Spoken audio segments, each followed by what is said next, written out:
मनुष्य असीम शक्तियों का स्वामी है और मनुष्य के अंदर मानव से महामानव बनने की अपार और प्रबल संभावनाएं विद्यमान रहती हैं। संसार में जितने भी कर्मवीर, महावीर, धर्मवीर, शूरवीर हुए, उन सबका भी शरीर हमारे जैसा ही था और उन सब के अंदर भी ये शक्तियां विद्यमान थी। लेकिन शक्तियों का जब तक विकास नहीं होता, शक्तियों को व्यक्ति जब तक समझता नहीं है, तब तक वह उन शक्तियों से लाभान्वित नहीं होता। अगर गहराई से चिंतन किया जाए तो दो तरह की शक्तियां हमेशा समाज में और देश में और विश्व में कार्य करती हैं। एक तरफ सृजन हो रहा है, निर्माण हो रहा है, और दूसरी तरफ विध्वंस हो रहा है, विनाश हो रहा है। और इसके साथ ही अगर आप विचार करें तो वर्तमान समय में एक तरफ युवा शक्ति को, उनकी शक्तियों को जागृत करने के लिए चरित्र निर्माण एवं आत्मरक्षा शिविरों का आयोजन हो रहा है। लगातार आप देख रहे हैं कि आर्य वीरांगना दल, आर्य वीर दल और अनेकानेक स्तर पर युवाओं की शक्तियों को विकसित करने के लिए शिविरों का आयोजन हो रहा है। लेकिन दूसरी तरफ आतंक की फैक्ट्री लगा करके जिहादी तैयार किए जा रहे हैं। तो ये दोनों तरह का द्वंद्व हमेशा से चलता रहा है। अभी 5 जून को जो आने वाला टाइम है, कुछ लोग यज्ञों का आयोजन करेंगे, वृक्षारोपण होगा, सामूहिक रूप से भी व्यक्तिगत रूप से भी, और पर्यावरण को शुद्ध करने के लिए खूब प्रयास किया जाएगा। लेकिन कुछ लोग ऐसे भी होंगे कि उसी दिन अपने स्वभाव के अनुसार टायर जलाएंगे, धूल उड़ाएंगे, अलग अलग तरह से प्रदूषण पैदा करेंगे।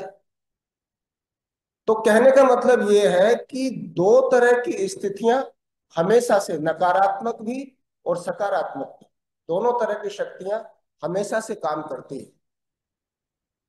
पर ये दुनिया उन्हीं के कारण गतिशील है, ये संसार उन्हीं के कारण सौंदर्य से युक्त है, जो सृजनात्मक शक्ति को लगातार निरंतर निरंतर आगे बढ़ाते हैं। तो आइए इस सांध्यकालीन बेला में हम सब मिलकर के 3 बार ओम का उच्चारण करेंगे, बड़े प्रेम से, तनाव रहित होकर, और अपने आप को ये समझकर कि हम सब परमपिता परमात्मा की असीम अनुकंपा, उसकी दया और उसकी कृपा के पात्र हैं, जो इस अवधि में, इस समय में सृजन की ओर, निर्माण की ओर, विकास की ओर, अच्छाइयों की ओर, सत्संग की ओर, वेदों की ओर चिंतन करने के लिए उपस्थित हुए हैं।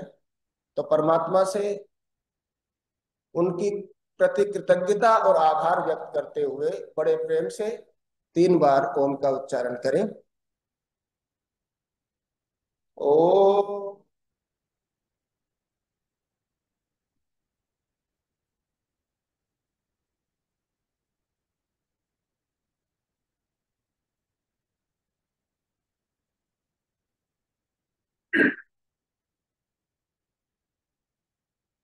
ओ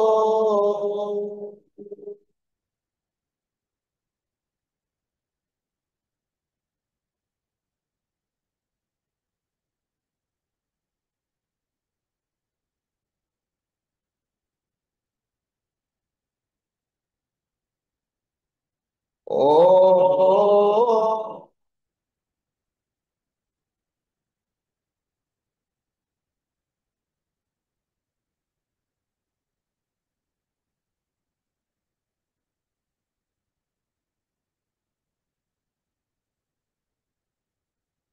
मधुमन्ये क्रमणम्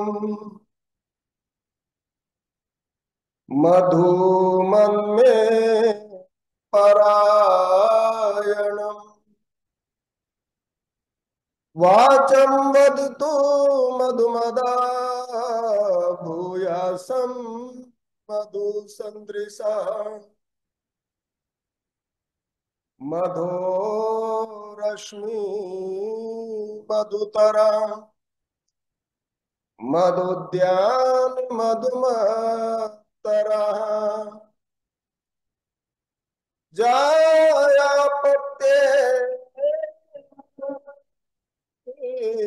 वाचं वदामि शान्तिवान्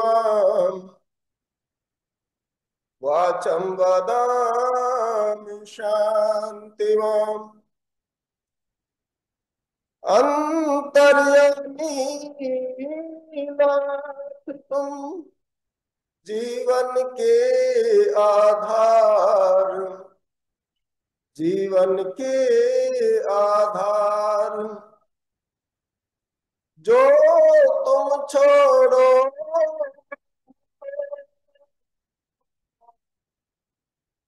कौन लगावे पार कौन लगावे पार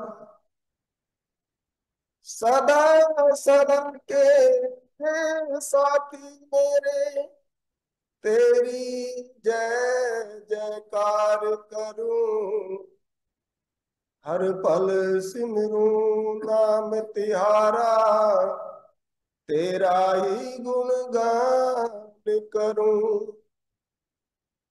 तप संयम का क्षमा का श्रृंगार करूं हर पल सिमरूं नाम तिहारा तेरा ही गुणगान करूं तेरा ही प्रभु नाम जपूं तेरा ही मैं ध्यान धरूं। आर्य समाज डिफेंस कॉलोनी के माननीय प्रधान श्री अजय चौहान जी, महामंत्री श्री अजय सहगल जी, परम पूज्या पवित्र मातृशक्ति धर्म प्रेमी भव्य पुरुषों और समस्त अधिकारीगण, मैं आज आप सबके बीच दूसरी बार उपस्थित हुआ हूं और ऋग्वेद के अंदर 5वें मंडल में और 44वें सूक्त का 15वां मंत्र है जो बहुत प्यारा संदेश देता है और हम सब मनुष्यों को अपनी शक्तियों को जागृत करने के लिए प्रेरित करता है। वेदों की अपनी वर्णन शैली है। मंत्रों में अलग अलग भाव, अलग अलग अर्थ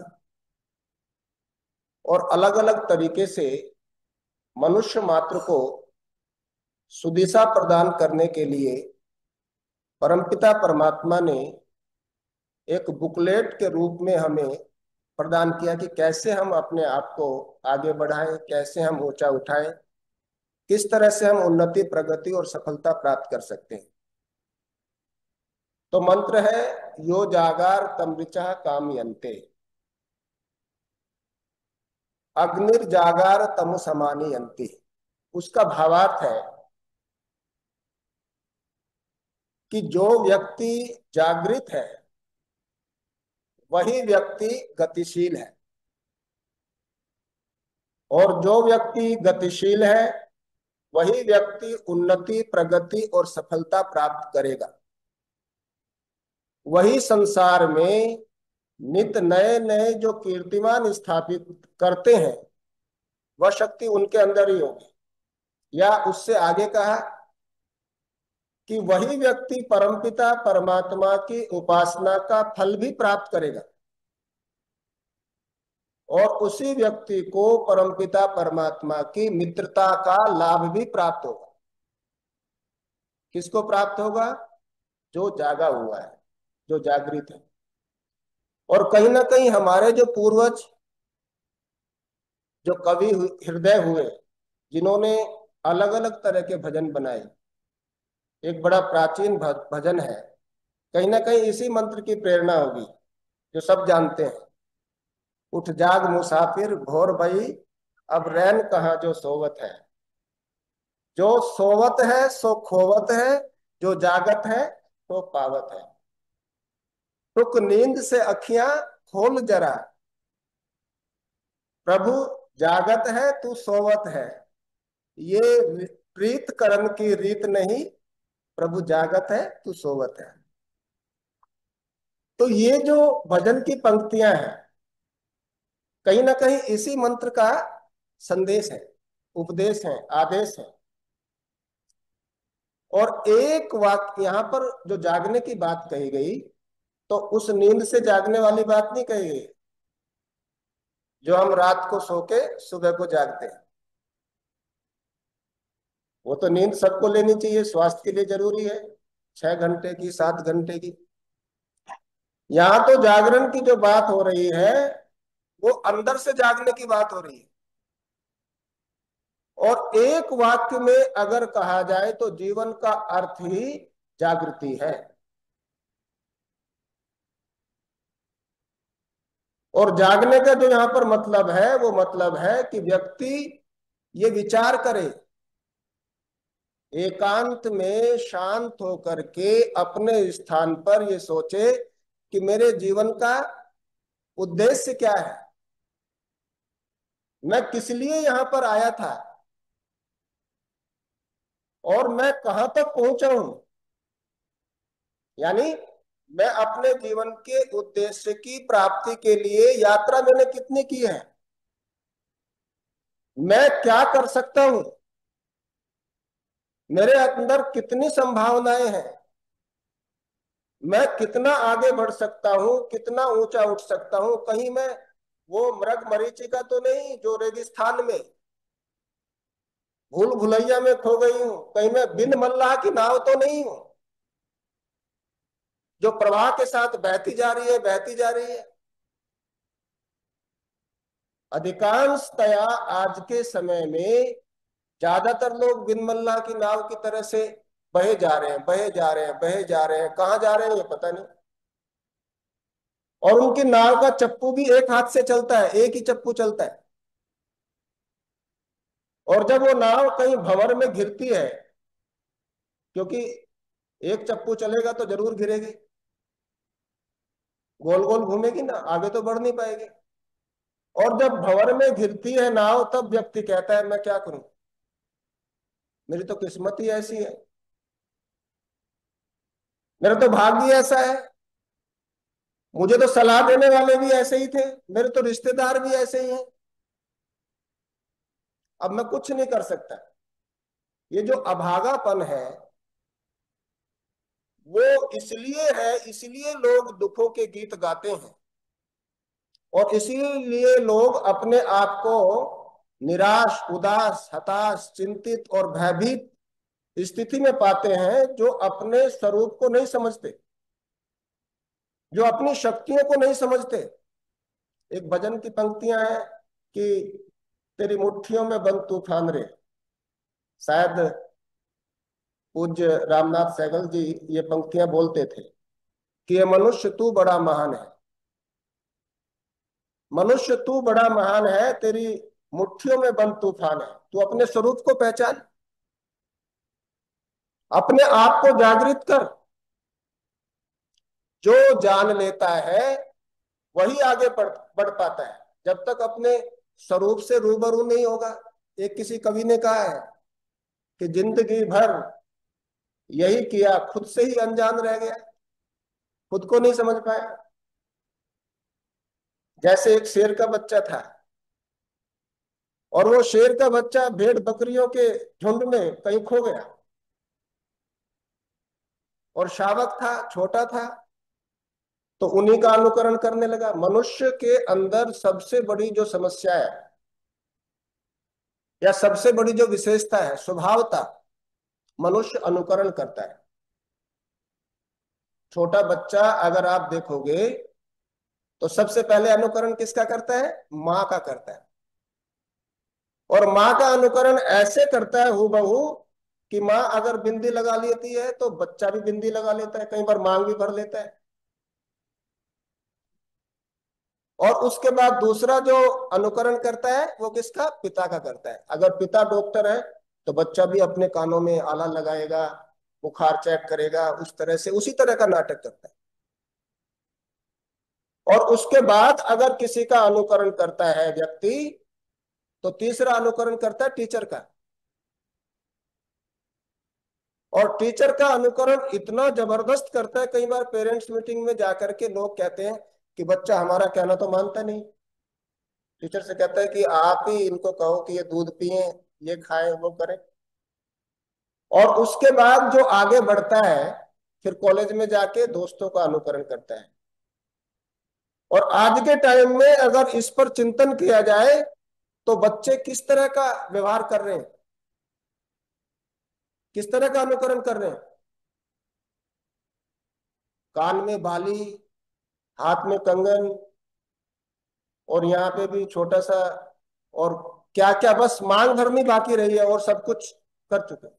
और उसी में वो सोचते हैं कि यही जो है ना शक्तियों का जागरण है, इसी से हमारे अंदर ताकत आएगी। तो ये जो शावक है, जो भेड़ बकरियों के झुंड में खो गया है, शेर का बच्चा, वो इसी तरह से जैसे भेड़ बकरियां घास खा रही हैं वो भी घास खाने लगा, जैसे वो मिमी आ रही है वो भी मिमी आने लगा। ना भेड़ बकरियों को ये पता है कि ये शेर का बच्चा है, और ना उसे अपने स्वरूप का पता है कि मैं शेर का बच्चा हूं। कहते हैं कालांतर में जब थोड़ा समय बीता, अब ये भेड़ बकरियां उसको लात भी मारे, उसके साथ खेले भी, वो भी खेले।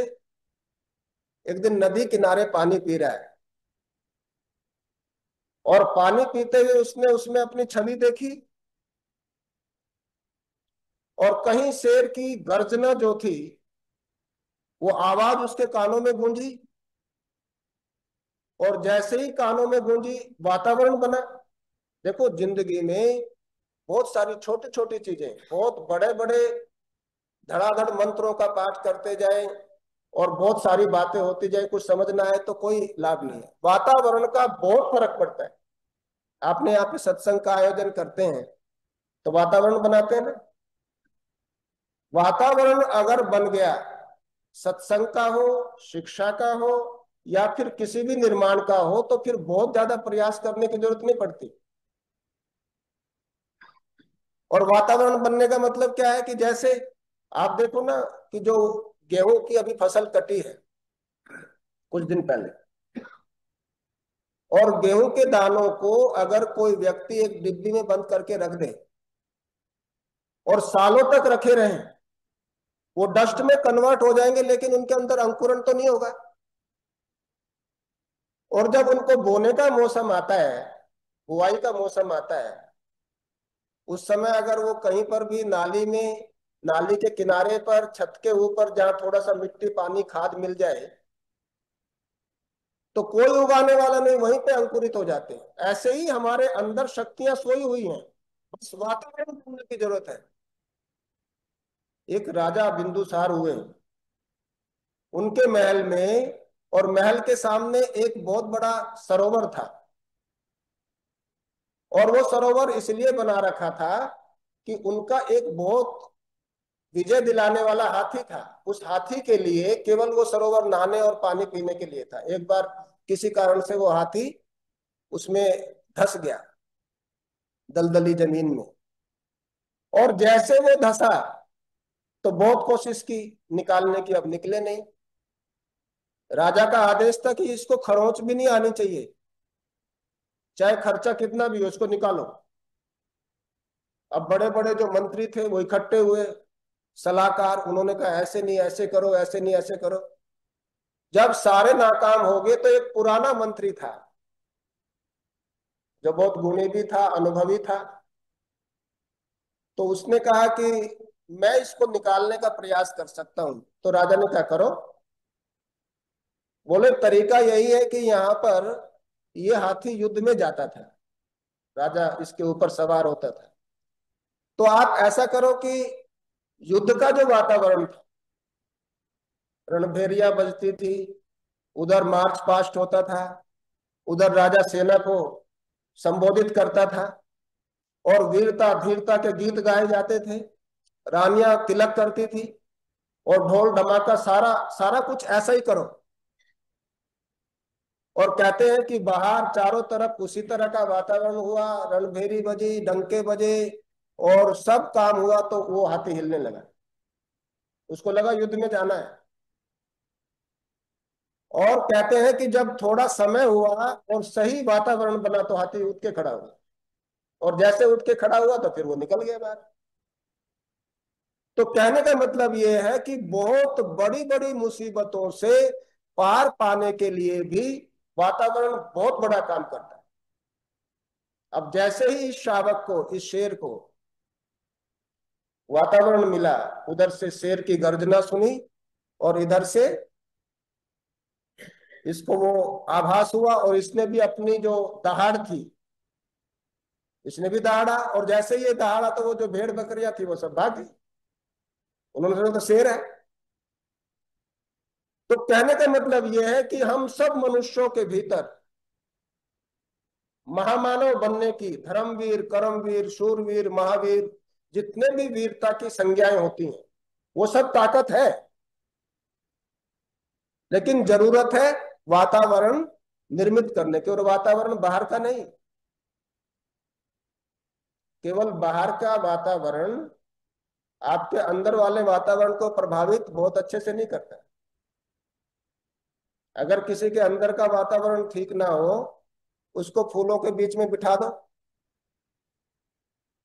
फूलों की क्यारियां हैं, पक्षियों के मधुर कंठों से आवाज गूंज रही है, सारा कुछ बढ़िया है, लेकिन वो कहेगा नहीं नहीं मजा नहीं आ रहा। बोले क्या? बोले मन ठीक नहीं।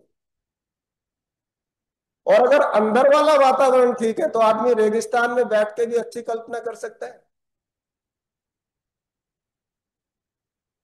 तो कहने का मतलब ये है कि जो सोई हुई शक्तियां हैं, जो खोई हुई शक्तियां हैं, उन शक्तियों को जागृत करने के लिए कहीं बाहर से कोई वैद्य नहीं आएगा।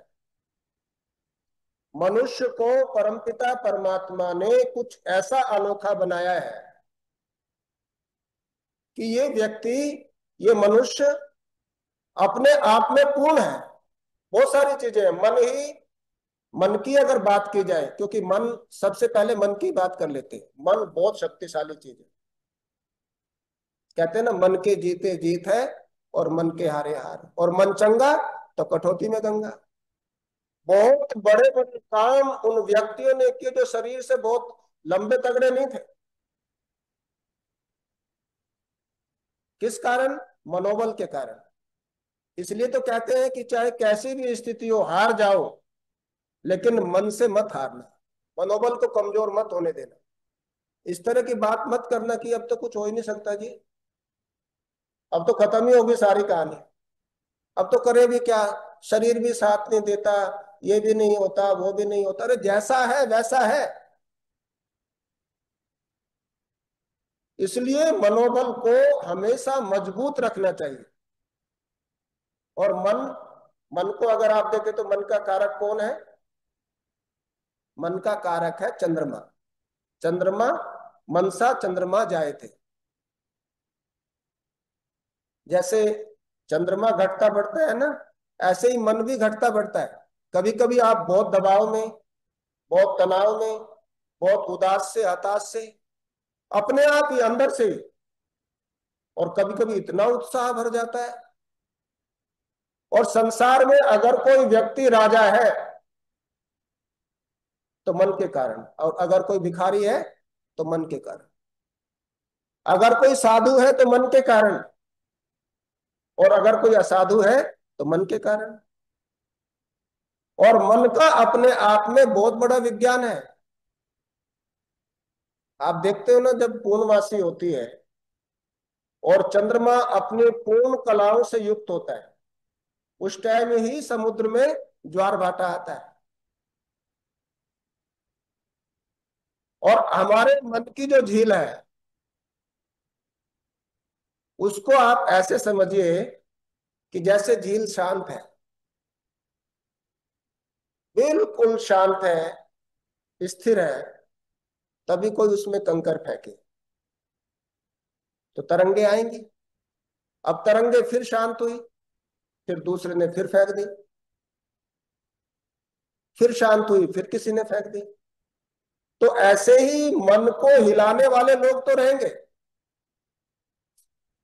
उनको कोई दूर नहीं कर सकता। आप कहीं भी चले जाओ, हर तरह के लोग मिलेंगे आपको, दोनों तरह की शक्तियां काम करती। एक वो था ना, कोई व्यक्ति घोड़े पे जा रहा था, और घोड़े पे जाते हुए दोपहर का समय हुआ, उसने सोचा इस घोड़े को भी पानी पिला लेता हूँ और थोड़ा मैं भी पानी पी लेता हूँ। अब पहला टाइम था, पुराना टाइम था, जो रहट चलते थे ना पानी के, ऐसे गोल गोल घूमता था, उसमें बैल जुते होते थे, किसान उनको चलाता रहता था, पानी निकलता रहता था, नाली में जाता रहता था। अब जैसे ही ये घोड़े वाला घुड़सवार उस घोड़े को लेके आगे बढ़ा, तो उस रहट में से चू चू की आवाज आ रही थी। अब ये घोड़े को आगे खींचे और वो घोड़ा पीछे चले।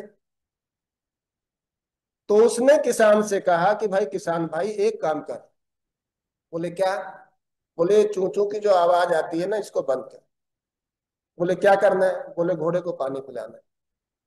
तो बोले चू चू की आवाज बंद होगी तो पानी भी नहीं आएगा, फिर पिएगा क्या? अगर पानी पीना है तो इस आवाज के बीच ही पीना पड़ेगा। इसलिए मन की झील को, मन के सरोवर को हिलाना डुलाना कोई बंद नहीं हो सकता। उसके बीच ही हमें अपने आप को समझना होगा, अपने मन के विज्ञान को समझना पड़ेगा, अपनी शक्तियों को समझना पड़ेगा। और देखो, शक्तियां दो तरह की होती है, दो तरह की शक्तियां होती है। एक होती है संभव। संभव शक्ति क्या होती है? कि जैसे आप कोई भी कार्य करते हैं, आप कहते हैं कि मैं 5 किलोमीटर की सैर कर सकता हूं, मैं 10 किलो वजन उठा सकता हूं, लेके चल सकता हूं, मैं जो है ना 2 आर्टिकल एक दिन में लिख सकता हूं, या मैं इतनी पढ़ाई कर सकता हूं, या मैं इतनी दूर तक देख सकता हूं। जैसे आदमी देखता है ना सामान्यतया, तो जितना हमें यहाँ शहर में दिखाई नहीं देता, उससे ज्यादा अगर हम नदी किनारे जाएं तो हम 2 किलोमीटर तक देख सकते हैं। और पहाड़ के ऊपर खड़े होकर देखें तो 7-8 किलोमीटर तक भी देख सकते हैं। ये हमारी देखने की शक्ति, वजन उठाने की शक्ति, चलने की शक्ति, खाने पीने की शक्ति, जो भी है, पचाने की शक्ति, ये संभव शक्ति है, जो साधारणतया सबको पता होती है, मैं इतना काम कर सकता हूं। लेकिन एक होती है संभाव्य शक्ति। संभाव्य शक्ति का कोई पारावार नहीं है। आप यहीं से बैठे बैठे दूरबीन से ग्रहों को देख ले, देख सकते हैं। आप वैसे चलते हैं 5 किलोमीटर 1.5 घंटे में, सैर करते हैं। और आप जो है ना हवाई जहाज में बैठेंगे तो 1000 किलोमीटर प्रति घंटे के हिसाब से भी उड़ सकते हैं। गाड़ी में बैठेंगे तो 150 की स्पीड से भी बढ़ सकते हैं। भारी से भारी जो वजन उठा रही है मशीन, उनका निर्माण किसने किया? मनुष्य ने ही तो किया है। लेकिन ये संभाव्य शक्ति, हम लोग जो है ना उनसे अपरिचित रह जाते हैं। किस कारण से रह जाते हैं? डर के कारण। डर संसार में सबसे बड़ी नकारात्मक चीज है। मंत्र आता है ना, अभयम मित्राद अभयम मित्रा जाताद अभयम परोक्षात अभयम नक्तम अभयम दीवाना सर्वा आशा मम मित्रम भवन्तु। रोज या जब भी प्रार्थना करते हैं, डर जो है ना, एक वो भी आता था कुछ दिन पहले ना, एक एडवर्टाइज, डर के आगे जीत है।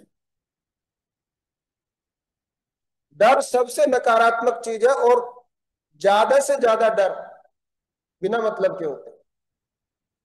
जैसे मान लो किसी को कहीं जाना हो, और जाने से पहले उसको पता चल जाए या वो आपस में बात करे, यार मुझे वहां जाना है, वहां जाने से कोई वहां दिक्कत तो नहीं होगी, वहां कैसे पहुंचूंगा। लेकिन जब पहुंच जाता है आदमी तो कहते हैं बड़ा ही जी था यार, इसमें तो कोई बिना मतलब, आपको प्रोग्राम करना है अपने समाज में। कई लोग कहेंगे नहीं जी बढ़िया नहीं होगा, संख्या बहुत कम हो जाएगी, ऐसा हो जाएगा, और खाने में ये ऐसे व्यवस्था अव्यवस्था, ये इस तरह की बातें होंगी। लेकिन जब पूरा हो जाएगा, बिना मतलब डर रहे थे हम। तो ऐसी बहुत सारी चीज है जो नकारात्मकता, कितना भी बड़े से बड़ा काम करें आप, बहुत सारे बिना मतलब के डर। एक कोई कहते हैं ना, चौबे जी छब्बे जी बनने के लिए चले, चौबे जी छब्बे जी बनने के लिए चले, डर गए कहीं दुबे जी ना बन जाए। तो ये जो कथानक है, ये कथानक ऐसे ही नहीं है, ये बहुत अच्छी तरह से हमें जागृत करने के लिए कि हम अपने स्वरूप को समझें। एक मुनीम जी थे, और मुनीम जी ने अपने सेठ जी से कहा, सेठ जी तनख्वाह बढ़ाओ, सैलरी बढ़ाओ। तो सेठ जी ने घूर के देखा उसकी तरफ, उसने ऐसे मुंह कर लिया। अगले दिन फिर कहा, सेठ जी सैलरी बढ़ाओ, नहीं तो सेठ जी ने कहा, क्या नहीं तो क्या, नहीं तो क्या करेगा। बोले नहीं तो इसी में गुजारा कर लेंगे। तो कहने का मतलब यह है कि हम संभव पर ही रुक जाते हैं, बस इससे अच्छा हो ही नहीं सकता, इससे बड़ा हो ही नहीं सकता। और ये रुकने की बात, अभी 25 मई को एक आर्य वीरांगना दल का शिविर समापन समारोह था। वहां पे श्री अभिनव सहगल जी भी गए और श्रीमती ज्योति सहगल भी गई। तो वहां पर बृहस्पति, जो आर्य वीर दल दिल्ली प्रदेश का महामंत्री है, उसने एक बात बोली, और वो बात बड़ी सटीक लगी मेरे। उन्होंने कहा कि 4 आदमियों ने 250 लोगों की भीड़ में इतने बड़े घटनाक्रम को अंजाम दे दिया। पहलगाम की बात की, तो वो किस कारण, उसका कारण केवल ये था कि एक खौफ था, एक डर था, और वो आत्मरक्षा के लिए तैयार नहीं थे जो वहां पर भीड़ थी। केवल यही घटना नहीं है, बहुत बड़े बड़े जो दुर्दांत और दिल को दहला देने वाले जो हत्याकांड होते हैं। अभी एक घटना हुई अमेरिका के अंदर, हमारे आर्य समाज मानसरोवर गार्डन का एक नवयुवक वहां पे कार्यरत था। वो अशोक गुप्ता जी है, उनका पुत्र अक्षय गुप्ता। और वो नौजवान वहां पर सॉफ्टवेयर इंजीनियर नहीं था, डेवलपर था। और बस में बैठ के जा रहा है, 4 5 6 आदमी थे, बस में ज्यादा भीड़ नहीं रही होगी। और वो लड़का अपने फोन में कुछ कर रहा है, और उसके साथ में बैठे हुए व्यक्ति ने उसकी गर्दन पर चाकू से वार किया, और वो 15 मई को वहीं पर ऑन द स्पॉट एक्सपायर हो गया। तो उस बस में कितने लोग थे, 5 7 10 लोग थे। और सबसे जो दर्दनाक बात है, दुखद बात है, वो भी बस में से उतर के वहीं पे बैठ के जो हत्यारा था। और जब पुलिस ने उसको पकड़ा और उससे पूछा कि क्या कारण था, कारण देखना, उसने कारण ये बताया कि इस व्यक्ति जिसको मैंने मारा है उसकी शक्ल मेरे चाचा से मिलती थी, और मैं अपने चाचा से बहुत खुंदक में था, उसको देख के मुझे बहुत गुस्सा आता था, और मुझे गुस्सा है और मैंने, अब देखो।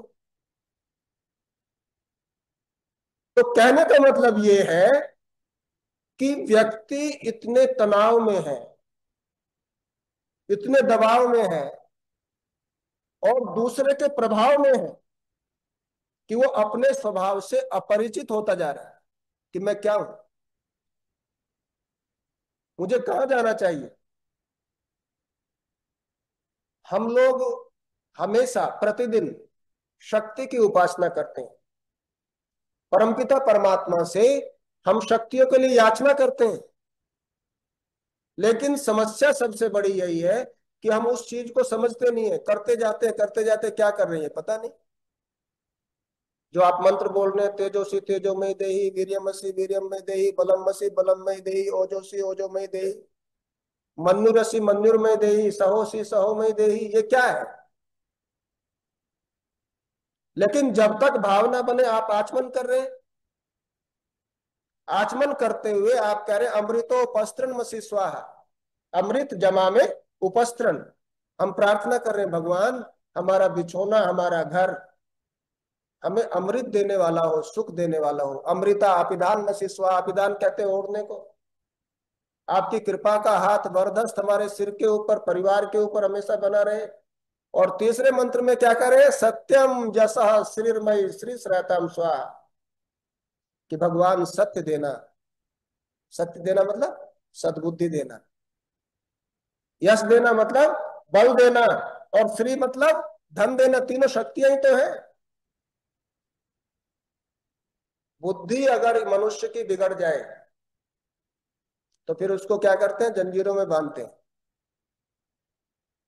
अगर उचित और अनुचित को समझने का जो तरीका वो क्या है, बुद्धि तो है। संकल्प विकल्प तो मन की बात है। तो भगवान से मांग रहे हैं कि भगवान बुद्धि देना, कैसी, सद्बुद्धि देना, निर्माण करने वाली बुद्धि देना, कल्याण करने वाली बुद्धि देना, आगे बढ़ने वाली बुद्धि देना, ऊंचा उठने वाली बुद्धि देना, और सही और गलत को समझ सकूं ऐसी बुद्धि देना। और यहां पर जो बल की कामना की गई, बल बहुत हो आदमी के अंदर, शक्ति की तो बात कर रहे हैं, बहुत शक्ति हो, बहुत ताकत हो, लेकिन बुद्धि ना हो तो किस काम की। धन हो और बुद्धि ना हो, कहाँ पे खर्च करना कहाँ पे नहीं करना। बहुत सारा धन हो, लेकिन यहाँ पर प्रार्थना ये की जाती है कि भगवान बल जरूर देना। संसार में निर्बलों को कोई जीने नहीं देता। कहते हैं ना, दुनिया मंदी जोरानु और लख लानत कमजोरानु। और शास्त्रों में क्या कहा है कि वीर भोग्य वसुंधरा, संसार में जीने का हक वीरों को है, लेकिन बल देने से पहले बुद्धि जरूर देना, धन जरूर देना। धन के बिना तो काम नहीं चलता, धन का भी बल है, जन का भी बल है, संगठन का बल है, लेकिन धन भी कैसा हो, शुद्ध पवित्र और सात्विक हो। जैसा खाएंगे अन्न वैसा होगा मन, जैसा पिएंगे पानी वैसी होगी वाणी, और जैसी होगी वाणी वैसा होगा पानी। हाथ को कहते हैं, फिर कर्म भी वैसा ही होगा। उसके बाद में जो बाएं हाथ में जल लेते हैं और दाहिने हाथ की इन दोनों उंगलियों से अंग स्पर्श करते हैं। देखो कहीं पर भी हवन में, पूजा में ये अंगूठा प्रयोग नहीं होता। होता है क्या? क्यों नहीं होता? क्योंकि जब बच्चे आपस में एक दूसरे को चिढ़ाते तो क्या करते हैं, अंगूठा ही तो दिखाते हैं। लेकिन आजकल लाइक भी इसी से कर रहे हैं सब लोग। ये उंगली भी प्रयोग नहीं होती, क्योंकि जब भी हम एक दूसरे की गलती निकालते हैं ना, तो उंगली ऐसे ऐसे उठती, शब्द बाद में निकलेगा, उंगली पहले उठेगा, इसने ऐसे की। तो ये जो अंग स्पर्श करते हैं उसमें भी तो शक्ति मांग रहे हैं कि हे परमपिता परमात्मा, ये आंख नाक कान मुंह पैर सब बलवान हो, ताकतवर हो। किसी ने कहा शास्त्री जी प्रार्थना करते हो, बल तो हाथों में होता है और पैरों में। हमने कहा आंखें उनकी कमजोर नहीं होती जिनकी आंखों में चश्मे लगे होते हैं। आंखें तो उनकी कमजोर होती है कि परमात्मा ने आंखें सुंदर दी हैं, देखने की शक्ति दी है, लेकिन जब भी देखेंगे तो बुराई बुरा देखेंगे, जहां भी जाएंगे वहीं बुराई ढूंढेंगे। वाणी उनकी कमजोर नहीं होती जो कम बोलते हैं। बहुत सारे लोग कम बोलते हैं, नपातुला बोलते हैं।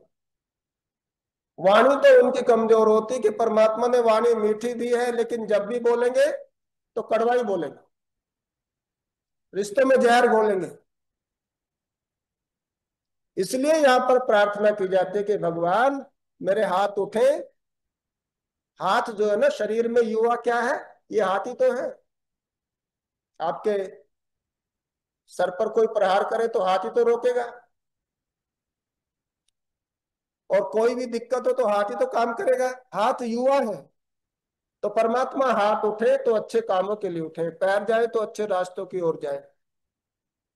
अगर आप एक एक अंग की, एक एक कर्मेंद्री की, एक एक ज्ञानेंद्री की शक्ति को अगर नापने की कोशिश करें, कितने मिनट है जी? हाँ, तो 1-2 मिनट है। इसलिए हमें एकांत में शांत होकर अपने आसन पर बैठकर अपनी बाह्य शक्तियां भी, जो हमारी कर्मेंद्रियां हैं और जो हमारी ज्ञानेंद्रियां हैं, जो हमारा मनोबल है, जो हमारा आत्मबल है, जो हमारा बुद्धि बल है, जो हमारा संगठन का बल है, और जो हमारा सबसे बड़ा ईश्वर की कृपा का बल है, उसके इशारे के बिना पत्ता नहीं हिलता, उसके इशारे के बिना फूल नहीं खिलता। जो कुछ भी हम कर रहे हैं, वैदिक विनय में एक मंत्र आता है कि जब परमात्मा की कृपाओं का हमारी बुद्धि के साथ योग होता है, तभी हम कुछ अच्छा कर पाते हैं। तो इसलिए परमपिता परमात्मा के प्रति कृतज्ञता और आभार व्यक्त करते हुए आइए 2 पंक्ति साथ में मिलकर बोलेंगे, और उसके बाद मैं अपनी वाणी को विराम देता हूँ।